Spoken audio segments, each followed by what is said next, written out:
Just talk to us about this D-8 summit and the successful collaboration of Nigeria with 8 other members of the developing world, mainly Muslim states. Well, as you may be aware, the D-8, I think, was put in place in the early to the mid-1990s as an economic intervention with a view to perhaps propelling economic growth and development in some of these emerging economies, of which definitely Nigeria is a member. The grouping really has not been very forthcoming in terms of bilateral or multilateral cooperations in the area of attaining its basic objectives for very obvious reasons, which of course, in my view, are strategically global in nature and in some cases arising from the very weak policy inconsistencies that are emerging from perhaps some of the leaders of this group of nations. I do believe very sincerely that it's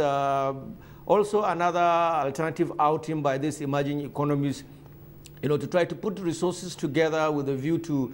perhaps collaborating with one another in the areas of need. And as you know, most of the countries in the D8 are potentially, very wealthy in terms of natural and human resources. So I believe very, very well that it's quite a very important group that if well articulated, if well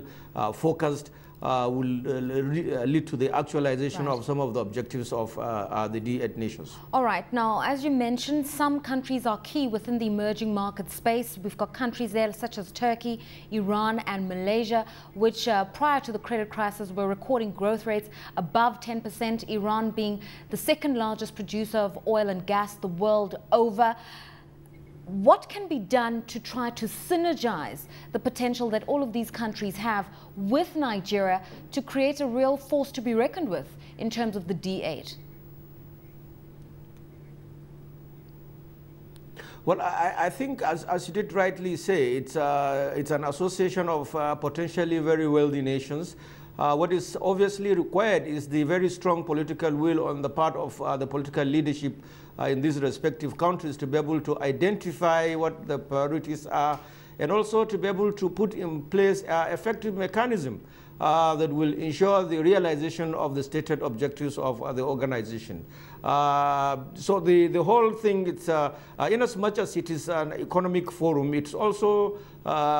its ability to succeed. It basically rely on the capacity of the political leadership to evolve very strategic policies and stand very firmly within the international market space to be able to push forth, the expectations, the requirements, and what these nations have in exchange with what other nations have within the global political economy. So I do believe very sincerely that with abundant oil resources in Nigeria, in Iraq and several other countries, the technology in Malaysia and so on and so forth, will provide the forum a very visible opportunity to perhaps play the role of balancing with what's obtained in the major industrialized nations of the world. But I also would like to think that one of the reasons why perhaps the D8 does not seem to be working as it should is not far away from the reality that it's predominantly an association that's made up of countries that have a high Muslim population, and of course that's basically an issue of suspicion as far as international capitalism is concerned.